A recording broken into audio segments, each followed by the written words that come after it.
Okay, so my name is Marta. I'm a product manager here at Engaging Networks, and I'll be joined very shortly by Gwyn, our the DevOps engineer. So we'll be talking to you about marketing, our new SMS and email marketing tools, and we'll also talk about email best practice and list management. So, it's always the wrong side, isn't it? Okay, so our new marketing tools, SMS and email marketing tools, were released in February 2023, so fairly recently. How many of you already using marketing tools? Anyone at all? Okay, so fairly low numbers, so you're in the right session then. Okay, and we've added significant updates as well at the end of May in our latest release. So we'll be just going through like key features and our latest updates as well. The new tools provide a set of easy-to-use features and allow you to send targeted personalized messages much more easily using a library of pre-built content blocks. They allow designers to build comprehensive and highly flexible templates, making it so much easier for marketers to build and send their campaigns. We have modernized completely the email builder. We have introduced same-time optimization by time zone, which we're quite excited about. And we, of course, introduced a robust keyword functionality, which you had a chance to try out yesterday during our scavenger hunt. So hopefully you enjoyed that. We have tons of new features for you to explore. So first of all, you can now reach more supporters with multiple messaging channels. So you can choose between email, SMS, or hybrid sending, which allows you obviously for more flexibility in terms of reaching your supporters audience. If you engage with global supporters, our brand new send time optimization feature allows you to reach your recipients in their local time zones, which is pretty cool, and help you deliver the content in the more relevant time. When it comes to the actual information, the time zone is captured when supporters submit your campaign pages, but it can also be imported into your Engaging Networks account using the import process. Another significant improvement is allowing you for custom URL parameters, which can be pasted in a predefined format. So for example, sometimes if you are migrating custom URL chains from an external system, it's now quite easy to apply them. Before it required you to fiddle a little bit with HTML, which is no longer the case. Again, wrong side. Okay, so our new flexible template framework allows you to create easy-to-use, customizable, and flexible templates, streamlining the broadcast creation process for non-technical users and preventing unwanted changes to the brand and layout. So there's an additional benefit of this where you don't necessarily need to create as many email templates anymore in your account, because when there is a small change to branding, to layout, etc., you can now handle it using custom email blocks, which is pretty cool. Additionally, inner conditional features aid delivering relevant messages to supporter profiles within a single email. So you no longer need to create a completely different message when you just want to change one or two paragraphs in your email. So conditional content blocks, as you can see on the right-hand side, and it was also mentioned in the previous sessions when we were talking about the Red Nose campaign, they allow you to tailor content only for selected sections of the email, leaving everything else the same. And this, of course, in combination with audience segments, which allow you to create a completely different message for a specific segment if you need to, allow you to deliver highly personalized and relevant content to your audience. Because sometimes if you would like to send messages to supporters that fit into more than one profile, it's now possible. So in our latest updates, we've introduced robust folder structures, so you can now organize your content, your templates, your broadcasts, your blogs into nested folder structures. So it's quite flexible. You can create new folders, you can add nested folders, you can move them around between parent folders. So I'm sure a lot of you will be quite excited about this new development. We've also introduced import custom blocks and templates functionality, so you can import templates, but also individual blocks or groups of blocks between accounts. So it makes it quite easy to migrate content between multiple Engaging Networks accounts if you need to do that. And then when importing blocks and templates, you can decide how to manage imported blocks. So for example, if they already exist in a specific Engaging Networks account, you have a flexibility of choosing whether to skip, overwrite, or create new blocks instead. Okay, We, of course, haven't forgotten about some of our classical functionality because they, of course, still form part of the core marketing tools offer. So message preview is available for each message added within the broadcast and can be opened in the new browser tab. And this, of course, helps with the revision process, with testing process, as well as migrating into your email content into autoresponders or marketing tools. Seed lists recipients can be added, so Gwen will be talking to you a little bit more in details about this. But seed list recipients can be added when sending a broadcast for monitoring purposes or to just simply send emails to internal audience. And just worth mentioning that seed lists do not respect general audience selection and they will not be tracked. So you don't have to worry about that. And then finally, of course, we also have split test and conditional split test, which, as you know from previous sessions, is very useful to optimize and tailor your content depending on what your specific audience responds to. So it's quite a useful tool. Now, we already have a percentage of our clients that have either migrated or are in the process of migration to our new marketing tools. So here's a very nice example by Comic Relief, actually. So they already talked to you about how effective customization and like inner conditional content were, and now we can see how it actually was set up in the backend. So as you can see on the left-hand side, you've got a variety of different content blocks. So there's fair bit of flexibility in terms of how many of them you can create to tailor for different content requirements. You can set up 2-column blocks, you can set up single-column blocks, buttons, no buttons, image at the top, image at the bottom, etc. So there's fair bit of flexibility depending on how you'd like to structure your content. And then on the right-hand side, you can see how to leverage custom replacements in order to make that block quite flexible and customizable. So rather than creating multiple blocks in your account, you can actually create one, but add replacements to give you flexibility in terms of setting the background color for a specific section, allowing users to insert links, buttons, styling of buttons, and so on. Here's quite a neat, I don't know if this is going to work within this presentation, but let's see. Okay, so here's another example showing you flexibility of templates. So as you can see, there's a number of links at the top as well as a button. But sometimes, depending on the email you're sending, you might not necessarily want to include all of that in your email. So as you can see, leveraging custom replacements, you can actually let user decide how many links, whether to include them at all, or whether or not to include the button at the top of your email. So this is quite cool. And as I mentioned before, it allows you to reduce the amount of templates in your account to just bare minimum and let the content blocks handle the rest for you. Oh.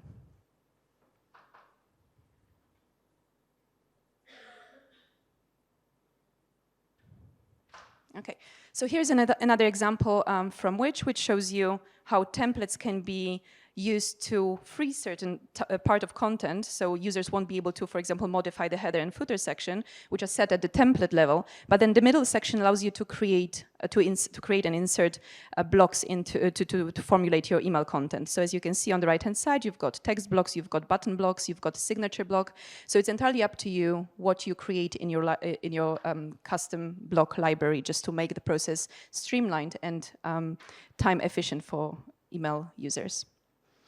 Now, we already have a number of agencies working with our clients as well on creating exciting and engaging email campaigns. So this is an example shared kindly by Brandon from Raise the Roots.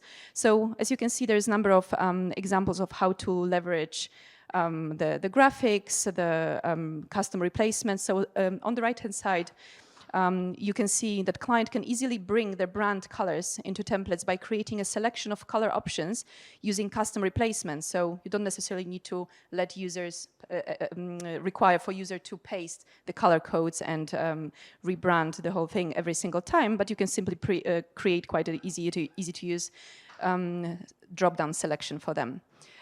Text blocks can be quite flexible.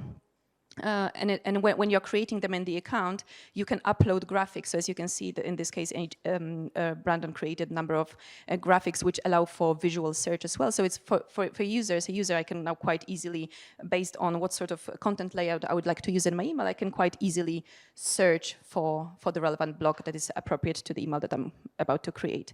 When it comes to flexibility, again, leveraging custom block replacements, as you can see on the right-hand side, each of those sections is like a different category of customization that you can allow user to perform. So in this case, you've got on the left-hand side, horizontal ruler, which depending on the branding of the email, you can turn into a dashed line, into a different colored line, into a completely differently styled one. And on the right-hand side, you can define, for example, thickness, color, divider appearance, and so on. And all of this is achieved using replacements tags. Similarly, when you're inserting buttons, so again, depending on the email that you're sending, it could be a different color, different corner radius, different width, different height, and so on. So all of this is now possible within a single block without much need of creating multiple elements in your account. So as you can see, there are plenty of examples, plenty of new features for you to explore, and we can't wait to see all the amazing things that you achieve with our new marketing tools. And we, of course, don't stop here. We continuously improve our platform to deliver best set of tools for our clients. And just a very brief mention in terms of what's coming up in the pipeline. So we're planning to add rescheduling of emails, of scheduled email campaigns. We'll be making improvements around custom block features and management. We'll be improving test processes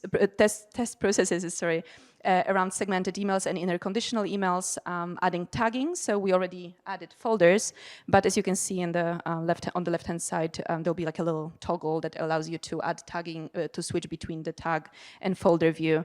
And then finally, we're reviewing some additional customization option, which will help you create more targeted, relevant campaigns to your audience. So this is all from me. Now over to Gwyn, who will be talking to you about more technical aspects of marketing tools functionality. Thanks, Marta.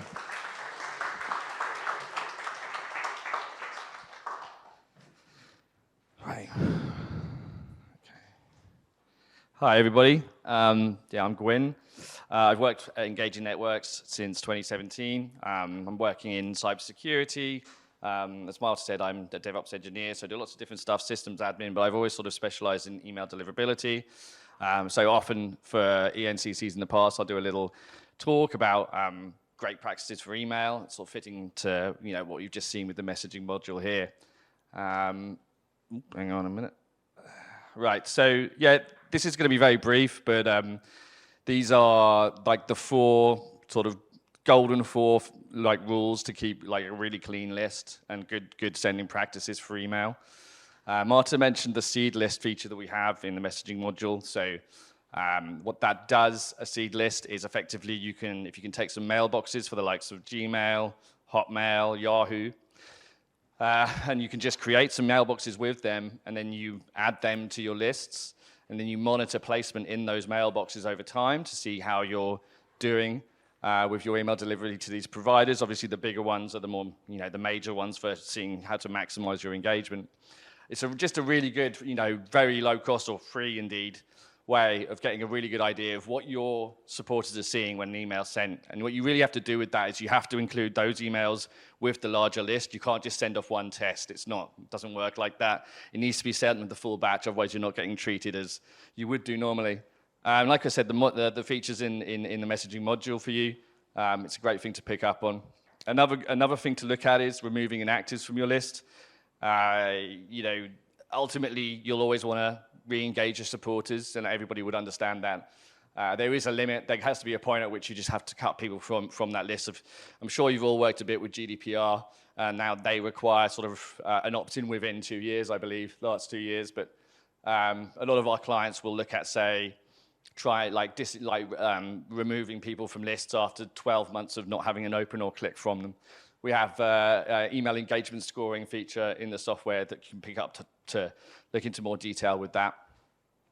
Cleaning your list with third-party cleaning services. So one company we've looked at recently and vetted for their standards and practices is Zero Bounce. They do a great service for list cleaning. This is a great great service to use if you're bringing in new lists, list buys from other services. You can effectively get that list, run it through zero bounce before you have to send any broadcast mail to it, and it'll be able to get out all of the bad emails from that before it impacts your domain reputation because you're sending to it from your domain. So effectively, when you do it from a list cleaning service, you're weeding that out before it impacts anything to do with what the domain you're sending from is. And one final thing is whitelisting your delivery. So this is effectively the add to contacts ask or move to primary folder ask. A great place to do that is maybe an automation like a welcome journey. You've got really high engagement rates. And it's a really, the likes of Gmail, Hotmail, they love to see that. If they see it en masse, they're much more likely to put your emails in like the primary folders rather than promotional folders. So yeah, that's just for like top line things that I think have always been like a mantras with stuff I've looked at in terms of getting the best out of your lists.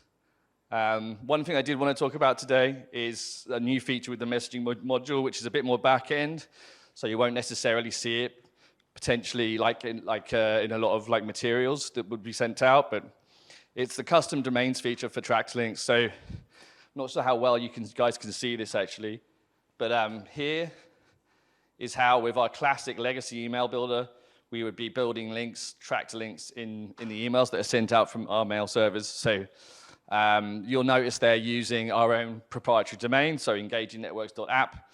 Like some older templates might be using e-activist.com, which is an older domain of ours. And this is all well and good, but it does present some issues. So we'll go into that a little bit more. If you get all your ducks in a row with the new messaging module, what you can expect to see is something like this, which is, this is obviously one of my test domains, but this will be your domain, yourdomain.org, whatever that is, once you get this set up. And I guess the question is, why is that important? Well, you no longer need to rely on our domains when you're sending emails out. What mailbox providers will do is they always do a security scan of an email, and they'll scan every domain and every link that's put in that email and look for domains that might be blacklisted or have poor reputations and so on. And while we don't have that with our proprietary domains, obviously a lot more clients have been using them. They've been used on a much wider scale. And so they are more prone to being caught up in deliverability issues like that. We don't recommend they're used for that reason. So they will potentially end up on block lists and so on. With this new feature, you can limit all of that to your own domain. So you can be responsible and you can wall off all of the domains that are used in your email to your own. And that's a great feature. It's called white labeling. And the more you white label throughout an email, the more mailbox providers love to see that. So that's just one little thing. How do you get that set up? Well, it's all in allowed domains now. I'm not sure if you've seen this before, but it's effectively the allowed domains is in account settings, in account preferences from the front end, and this is it down here. So it's originally what we're setting this up for is the domains that you can put in here are effectively the only ones that you're allowed to load up pages with from your engaging networks pages that you've created. So if a page does not have one of these domains, it can't load up. Now we paired that in with emails so that if the from address in your email matches up with one of these domains, then we can then put that into the tracked links in your email as well. So it's just like I said, just a great feature to go away with. If you do start using the messaging module, keep that in mind, as well as all of the other authentication things we have for email, including SPF, domain keys, return path alignment. This is another one to keep in mind to get sorted out right out of the bat so that you're as clean as possible. So that's it for that. These are our email contacts, and we'll open up to questioning.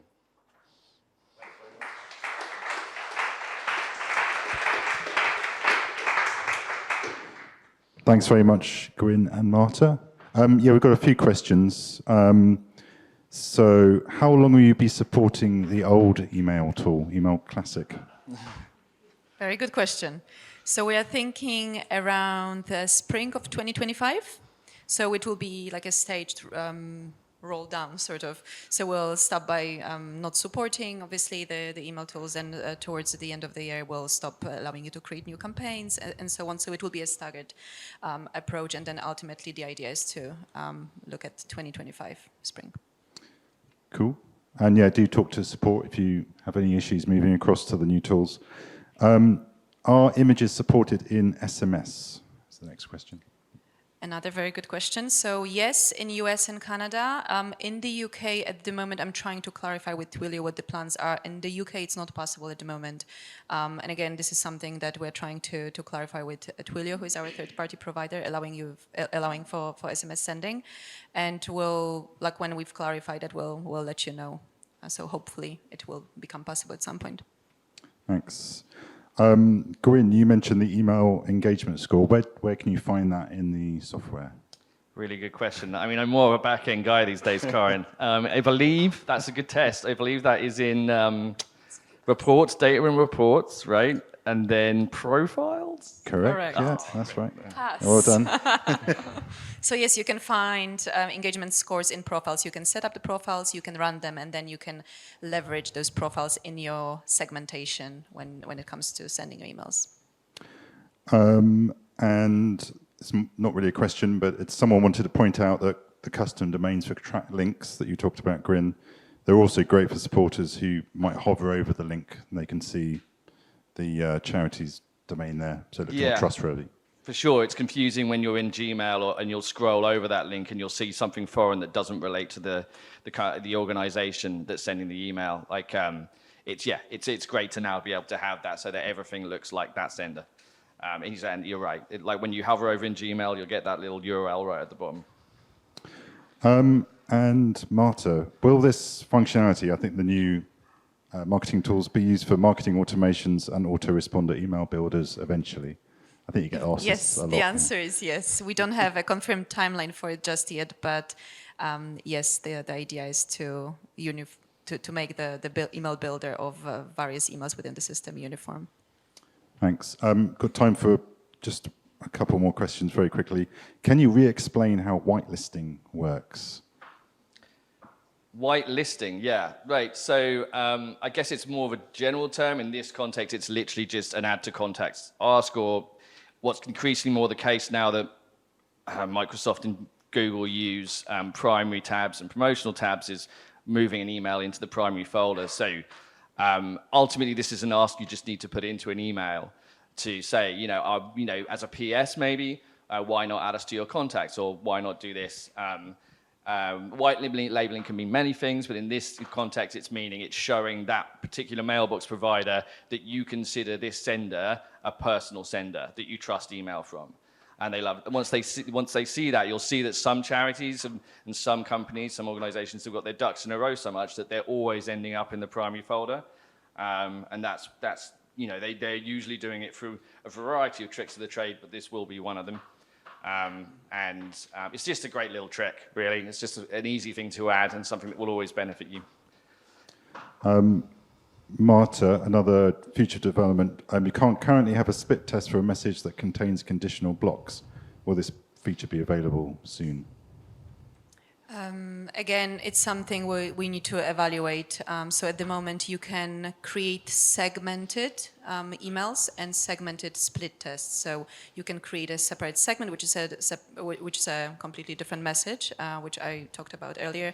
And I guess John will be showing you how to set it up. But the inner conditional specifically is at the moment not compatible with split test sending. Thanks. We've got another question, which I think John's probably best to answer, is what's the main difference between Email Classic and broadcast or marketing tools? So I think maybe your presentation... This is what the next session is about, so we'll be covering that in a lot of detail. Thanks very much. Sure. Thank you. Cheers.